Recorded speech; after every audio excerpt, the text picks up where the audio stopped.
Do me a favor and watch this video. I don't know if I'm too naive. Yes, you are. And you think we're naive too. Here you are dressed as an Israeli soldier with guns, all the while in perfect makeup. And not to mention those nails. Selling your body for the military. That's what's disappointing.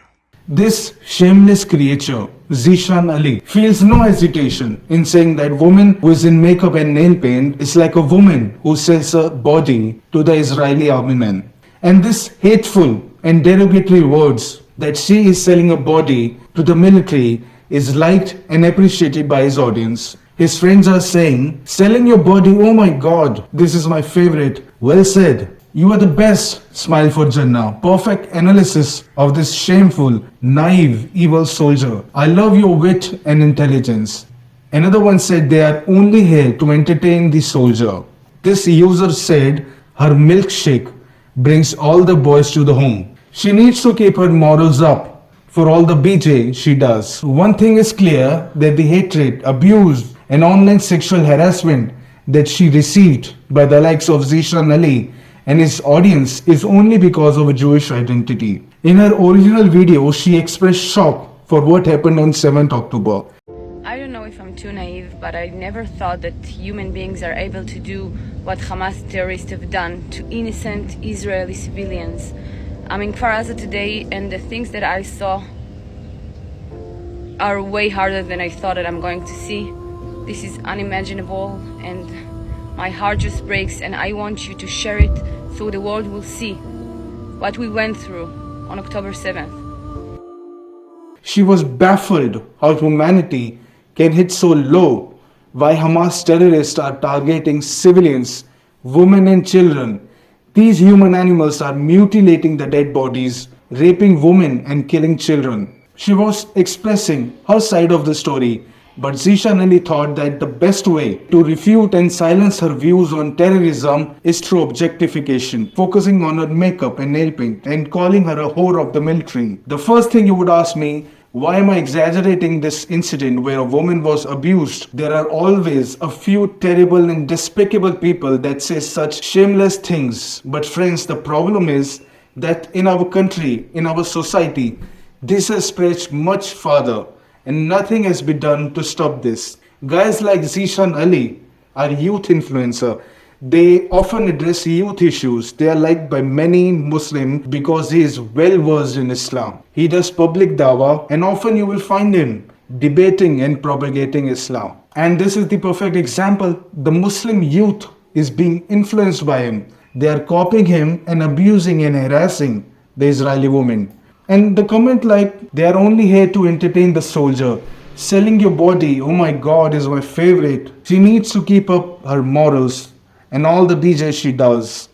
These comments and the way of thinking is being validated and approved when this Islamic influencer, this Dai says it. Such people have radicalized the entire Muslim generation. And these people are not just active in online harassment. They are directly involved in the grooming gang cases where a woman and a minor girl are groomed, raped and beaten, sometimes killed by the Islamists. In a shocking interview, a rape survivor, Dr. Ella, revealed that at least 5 lakh Kafir women, non-Muslim women, had been raped by the grooming gangs operated by the Muslims. And in this interview, she was sharing the victim perspective. She revealed that she was raped simply because she was not a Muslim. A lot of it's to do with race and religion, which a lot of people don't really like talking about and they don't like to hear it.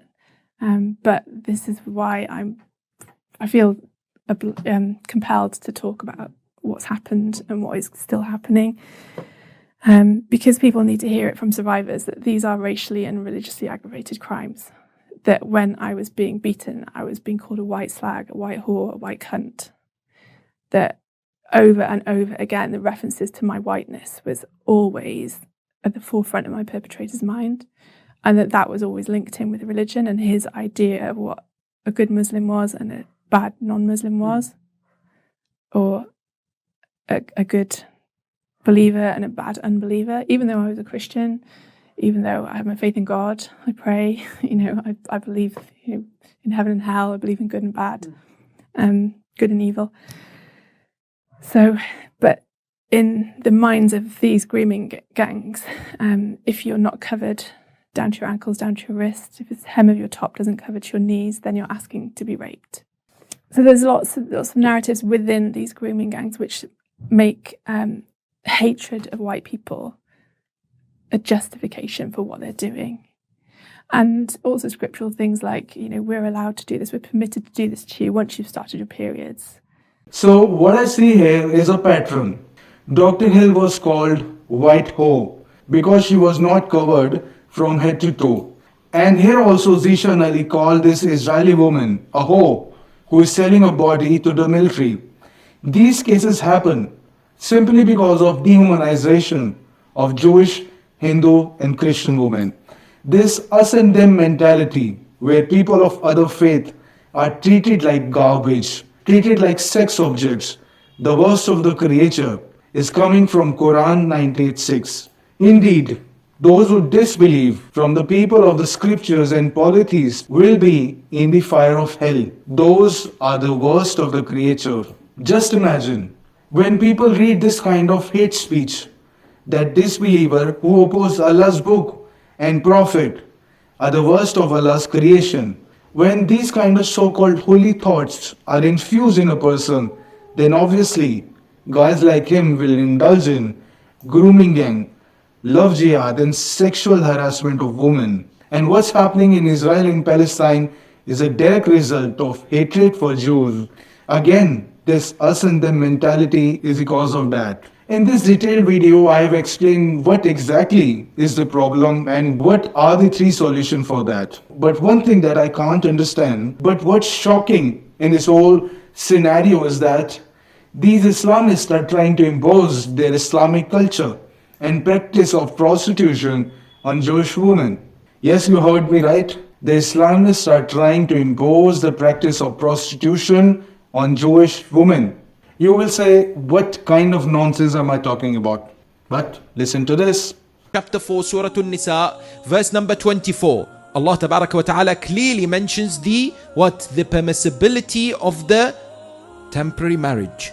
The man says, but that is not acceptable since the second Khalifa decided it's haram. Look at the answer of the Imam alayhi salam. Imam al-Baqir says to him, then فَعَلَيَّ بِسُنَّةِ رَسُولِ اللَّهِ وَعَلَيْكَ بِسُنَّةِ صَاحِبِكَ. You follow who you want. I follow Rasulullah. You want to say to me that Fulan and Fulan made something not permissible? It is not for me to try and somehow make you convinced if you are what? If you are locked into that particular blind following. So Quran 4:24, as mentioned by this Islamic scholar, gave the custom of pleasure marriage. Quran says, give those you have consummated marriage with the due dowries. It is permissible to be mutually gracious regarding the said dowries. So what I can't understand is why Zeeshan Ali and his fans are trying to impose the Islamic practice of selling your body on this pious Jewish woman. Guys, I'm genuinely asking, if any one of you have any idea why these guys are trying to impose their Islamic morals on Jewish women, then please do let me know in the comment section. So Zeeshan, if you continue to keep on making derogatory comments on women apart from your open support for terrorism, then instead of smiling to your dream brothel where Allah's 72 virgins will sell their body, if you continue this behavior, your state might throw you in the de-Islamization centers where mental disease of Islam will be treated like what China is doing. So behave and stop harassing women.